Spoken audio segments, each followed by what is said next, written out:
Saudara, Tiongkok memberikan dukungan secara aktif kepada Indonesia sebagai pemegang presidensi G20 dan mendukung tema Recover Together, Recover Stronger yang ditetapkan dalam KTT di Bali. Tiongkok juga berharap KTT G20 dapat memperkuat kerjasama internasional dalam memerangi pandemi, mendukung pemulihan ekonomi dunia, dan mempertahankan ketahanan pangan dan energi global. Bagaimana dukungan aktif Tiongkok pada presidensi G20 Indonesia ini?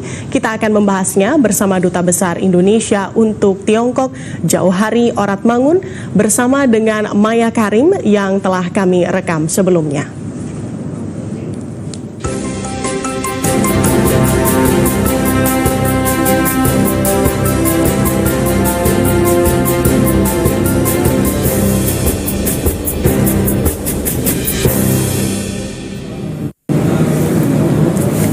China memberikan dukungan secara aktif kepada Indonesia sebagai pemegang presidensi G20 dan mendukung tema Recover Together, Recover Stronger yang diangkat oleh Indonesia.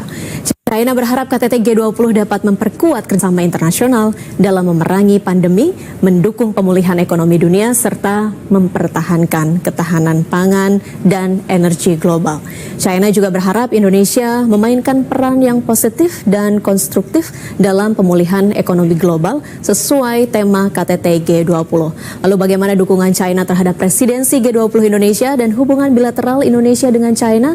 Kita akan bahas bersama dengan Duta Besar Indonesia untuk Republik Rakyat Tiongkok atau China, Bapak Jauhari Oratmangun. Apa kabar, Pak Jo? Kabar baik, Mbak Maya. Apa kabar, Mbak Maya? Sehat-sehat ya? Kabar baik juga. Terima kasih sudah hadir di studio TVRI di Nusa Dua, Pak. Dengan senang hati. Baik, kalau kita ingat kembali dalam KTT G20 di Italia tahun lalu, Presiden Xi Jinping tidak hadir secara langsung. Betul. Tapi di KTT G20 di Indonesia diselenggarakan di Bali, presidensi akan hadir secara langsung. Betul. Sebetulnya komunikasi apa yang sudah dibangun antara Indonesia dengan Tiongkok dalam hal KTT G20? Memang komunikasi sejak kita menjadi Presiden G20 tahun 2022 telah dilakukan baik secara formal maupun informal dalam berbagai level. Mulai dari level teknis sampai level serpa dan bahkan level menteri yang melakukan beberapa kali pembicaraan.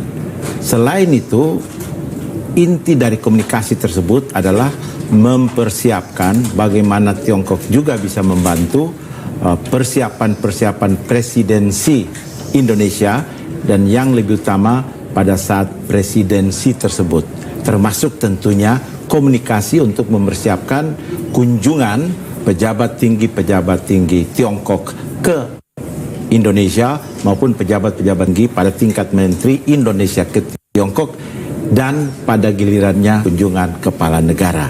Itu komunikasi pada jalur pemerintah. Namun demikian komunikasi juga berlangsung antara pemerintah dan pihak swasta. Karena kita tahu bahwa di presidensi kita di G20 2022 akan banyak program-program yang real, deliverables, jadi nyata kelihatan. Dan saya kira dalam konteks ini komunikasi antara pebisnis Indonesia dengan pebisnis Tiongkok dengan pemerintah Indonesia juga dilakukan secara intensif. Itu terbukti dengan hadirnya mereka di Bali saat ini. Baik, bicara soal bisnis, ada pertemuan Bisnis 20 ya, Summit begitu. Apakah ada investasi maupun kerjasama yang masuk dari Tiongkok ke Indonesia dalam summit tersebut?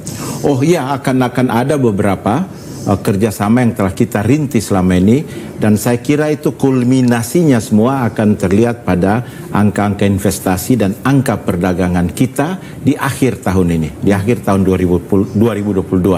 Kalau kita lihat sampai tahun Januari sampai September 2022, realisasi investasi dari Tiongkok ke Indonesia sudah 5,2 billion US dollar. Sedangkan tahun lalu satu tahun penuh hanya 4,6. Banyak deal yang akan dilakukan pada saat G20, termasuk di B20. Sementara nilai perdagangan kita tahun lalu 124,6 miliar US dollar. Tahun ini di periode Januari sampai September sudah 110 miliar US dollar, di mana naik 29,2% dibandingkan periode yang sama tahun sebelumnya.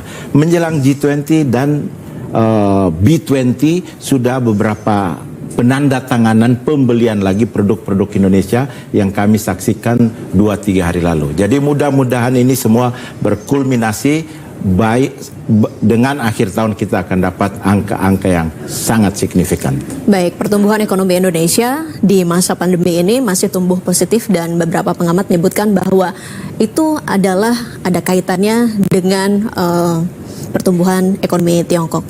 Pandangan Pak Dubes soal ini? Saya kira ada benarnya dan mungkin banyak benarnya, karena itu dilihat dari angka ekspor kita ke Tiongkok, karena ekspor berkontribusi kepada pertumbuhan ekonomi kita.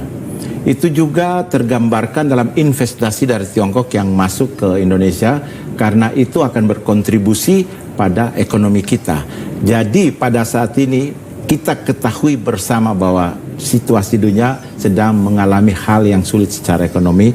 Namun demikian kita harus bersyukur bahwa dengan kebijakan ekonomi kita, tingkat pertumbuhan ekonomi kita di triwulan ketiga bisa di atas 5,7%. Itu jarang. Sementara China di sekitar 4%. Jadi pertumbuhan ekonomi China yang positif, masih positif ini juga berkontribusi kepada ekspor Indonesia yang mudah-mudahan by the end of this year, akhir tahun ini, itu peningkatannya akan sangat signifikan. Nah, dari kontribusi itu tentunya untuk investasi kita arahkan kepada prioritas kita dalam membangun Indonesia. Apakah itu di bidang infrastruktur kesehatan, apakah itu di bidang transformasi digital, maupun di bidang transisi energi. Lihat aja produk-produk yang berkeliaran di sini, itu kan bagian dari China juga. Baik, bicara soal transisi energi, tentu Indonesia potensinya besar, tapi masih membutuhkan bantuan pembiayaan dan juga bantuan transfer teknologi. Ya. Bagaimana kemudian Tiongkok juga bisa berkontribusi untuk hal tersebut, untuk transisi energi. Kita tahu Tiongkok punya fasilitas pembangkit listrik tenaga surya seluas Singapura di Qingli begitu. Yes, betul. Bagaimana sebetulnya Tiongkok juga berkomitmen untuk beralih ke energi yang lebih hijau dan lebih bersih? Saya kira itu terefleksikan dalam konteks B20 dan G20 saat ini, di mana perusahaan-perusahaan yang diundang untuk hadir di sini dan membuat komitmen untuk ikut bersama-sama dengan Indonesia untuk membangun transisi energinya adalah perusahaan-perusahaan yang terkait dengan industri tersebut. Itu yang hadir di sini. Dan saya kira kontribusi kita Indonesia sendiri sangat signifikan dengan komitmen yang telah kita sampaikan. Dalam konteks itulah saya kira sejak awal kami diinstruksikan oleh Menteri di sini dan tentunya oleh Bapak Presiden bahwa dalam proses investasi prioritas pertama adalah transfer of technology, apalagi di bidang transisi energi. Yang kedua, daya serap tenaga kerja. Itu yang menjadi patokan dan ukuran kita. Dan yang ketiga, harus bisa jadi bahan mineral menjadi bahan setengah jadi atau proyek jadi atau bahan yang sudah jadi sehingga nilai tambahnya besar. Itu kemudian yang kita arahkan untuk investasi dari Tiongkok ke Indonesia, termasuk di bidang transisi energi. Baik, dalam hal ini hilirisasi akan dilakukan. Begitu. Baik, Pak Dubes, kita akan lanjutkan perbincangan, namun kita harus jeda. Pemirsa, tetaplah bersama kami. Oke.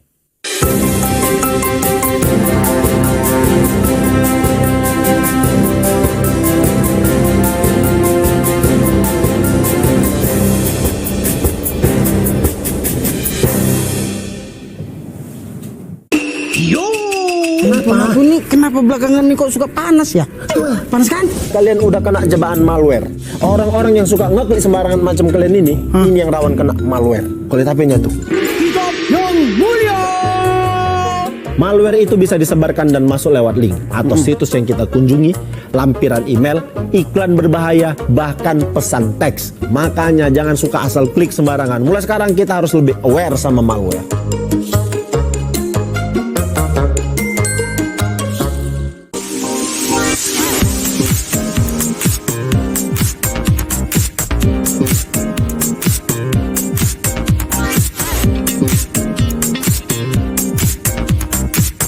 Hello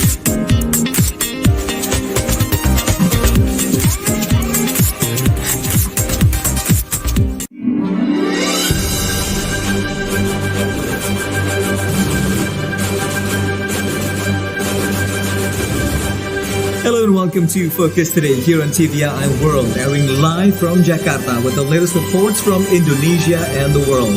24-hour channel broadcasting in English with the latest, most comprehensive information on Focus Today.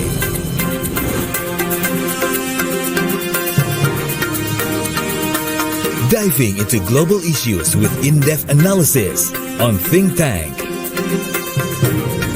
In the battleship maneuvering exercise, various battleships... Introducing the new strengths of Indonesia's artillery on national defense. Illustrating the beauty and uniqueness of diverse Indonesian culture on Beautiful Indonesia. Milik orang utan. Yang saya hormati Menteri Keuangan Republik Indonesia. Keuangan Sri Mulyani mengajak rombongan tamu dari negara G20. And don't miss out on exclusive coverage on Indonesia's G20 presidency on G20 Finance Track. All presented to you right here on TVRI World.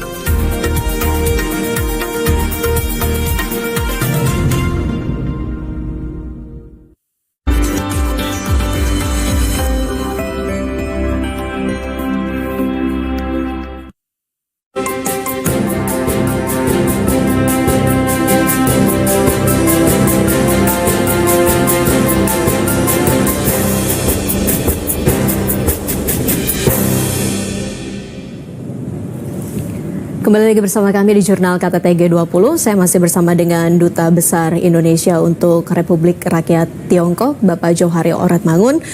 Pak Jo, kita tahu bahwa semasa pemerintahan Presiden Joko Widodo, hubungan antara Indonesia dengan Tiongkok, khususnya dalam kerjasama ekonomi ini berjalan dinamis begitu. Betul. Dengan kehadiran presidensi dalam KTT G20 nanti di Bali, apakah akan meningkatkan kerjasama antara kedua negara? Bagaimana potensi yang nanti akan terjadi saat pertemuan bilateral misalnya? Saya kira hubungan yang semakin baik antara Indonesia yang Tiongkok sebenarnya kontribusi utamanya adalah hubungan yang baik antara Presiden Joko Widodo dan Presiden Xi Jinping.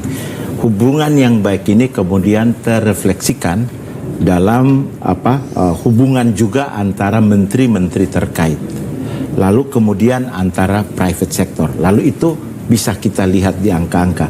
Itu yang terjadi selama beberapa tahun terakhir. Nah, tentunya ada banyak hal yang telah dibicarakan antara Presiden Joko Widodo dan Presiden Xi Jinping pada saat Presiden Joko Widodo berkunjung ke Beijing bulan Juli yang lalu.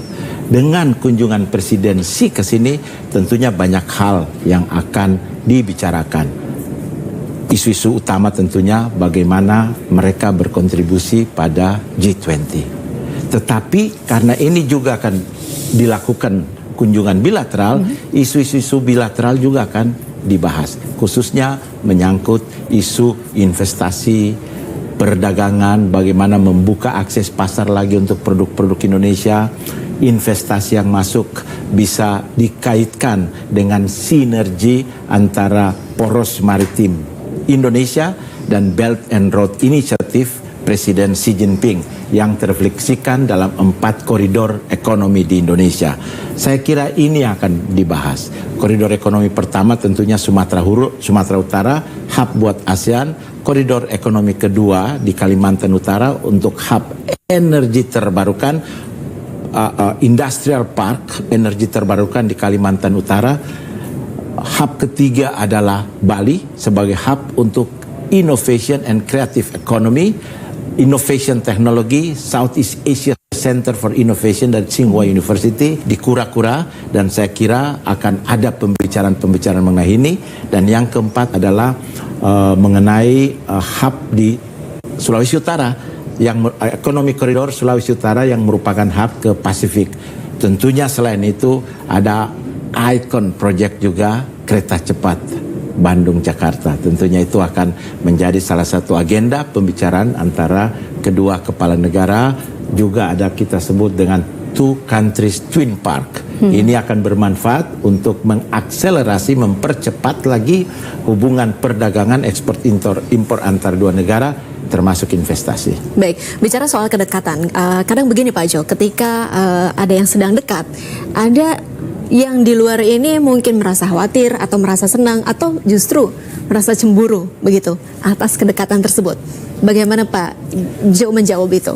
Kalau saya melihat sebenarnya Presiden kita dan tentunya dengan jajarannya termasuk Menteri Luar Negeri sedang menjalankan secara perfect kebijakan luar negeri kita, politik bebas aktif.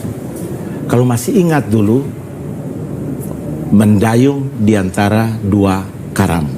Itu dari Bung Hatta. Sekarang Indonesia ini sedang mendayung di antara berbagai karang. Jangan kita menabrakkan kapal Indonesia ini kepada salah satu karang, karena pasti akan karam. Nah, ini semakin banyak, termasuk di dalamnya sosial media, karang baru, tentunya dengan kekuatan-kekuatan baru. Saya kira komunikasi politik, komunikasi intensif antara Presiden kita dengan pemimpin-pemimpin dunia lainnya cukup efektif, begitu juga Ibu Menteri Luar Negeri dan menteri-menteri lainnya. Sehingga itu terefleksikan dalam kehadiran kepala-kepala negara besar G20 yang tidak hadir karena alasan yang memang sangat signifikan, tetapi rata-rata semua hadir. Ini refleksi dari apresiasi mereka terhadap kebijakan luar negeri yang dijalankan oleh Presiden Joko Widodo dan tentunya menteri-menteri jajaran di bawahnya, termasuk Menteri Luar Negeri Ibu Retno. Termasuk juga teman di Pejambon, kita harus juga mengakui. Oh ya, itu kan kita pelaksana dari apa yang telah digariskan. Baik, Pak Dubes tahu bahwa Indonesia juga sedang gencar melakukan pembangunan infrastruktur. Ya. Dan Tiongkok ini lebih maju juga dalam pembangunan infrastruktur. Bagaimana kemudian Tiongkok bisa turut berkontribusi dalam pembangunan infrastruktur di Indonesia? Saya kira itu kebijakan sekarang yang dilakukan Indonesia sejak Presiden Joko Widodo dan tentu presiden-presiden sebelumnya itu kebijakan untuk membangun infrastruktur. Poros maritim dunia salah satu refleksi dari situ.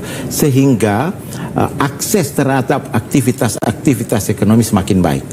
Tapi yang paling utama, orang paling timur Indonesia itu tidak merasa jauh atau asing dari orang di barat Indonesia. Begitu juga sebaliknya, pembangunan infrastruktur. Saya kira itu yang dilakukan oleh Tiongkok juga 20 tahun yang lalu. Mendekatkan mereka yang ada di luar kepada pusat-pusat kekuasaan atau pusat-pusat aktivitas ekonomi. Itu yang pertama. Nah, yang kedua adalah transformasi digital. Karena Tiongkok berpandangan pada 20 tahun lalu harus ada kemajuan di bidang teknologi sehingga bisa mereka leapfrogging. Nah, kita sekarang sedang merintis kemajuan di bidang transformasi digital. Ekonomi digital kita sudah besar sekali di 2021, 2022 nanti, dan banyak prediksi yang menyebutkan bahwa by 2030 ekonomi digital kita akan bernilai di atas 300 miliar US dollar.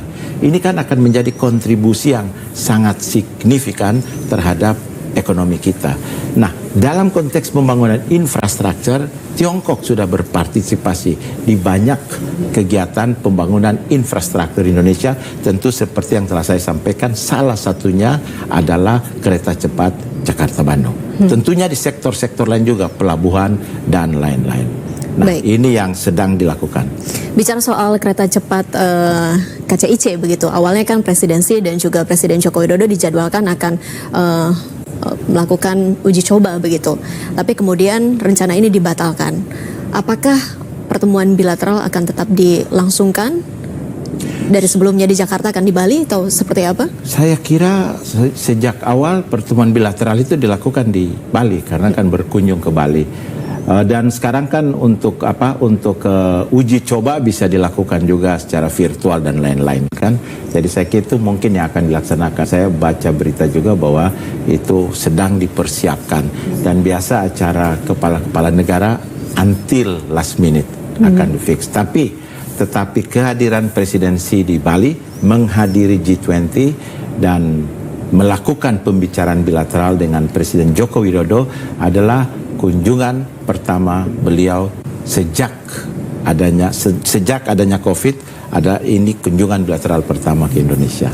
Baik, terakhir Pak Dubes, China juga sangat mendukung tema yang diangkat G20 Indonesia. Lantas sebesar apa komitmen yang dipegang oleh China dalam upaya pemulihan ekonomi global? Kita tahu saat ini China juga masih memberlakukan kebijakan 0 kasus COVID-19. Betul. Saya kira begini, kalau kita melihat China, komitmen China untuk mendukung kita di kekuatan kita, kepresidenan kita di G20 itu komitmen yang diaplikasikan, dijalankan. Dan ini sejalan juga dengan prioritas yang sudah kita gariskan. Pertama, health infrastructure. Dalam konteks global health infrastructure, China berkontribusi sangat signifikan. Apakah itu vaksin maupun medical equipments dan lain-lain. Karena supply chain-nya mereka juga punya begitu. Apalagi dengan Indonesia. Yang kedua adalah transformasi digital. China salah satu yang leading untuk transformasi digital. Karena transaksi digital ekonomi mereka di tahun 2021 itu di atas 2 triliun US dollar. Nah, yang ketiga adalah transisi energi. Ini telah dilakukan juga oleh China. Dalam ketiga prioritas tersebut dikaitkan dengan tema kita, tema presidensi kita, saya kira kontribusi China untuk mendukung Indonesia akan cukup signifikan. Baik, tentu kita berharap kesuksesan atas penyelenggaraan G20. Sama-sama. Terima kasih sekali lagi Pak. Terima kasih Mbak Maya. Salam sehat.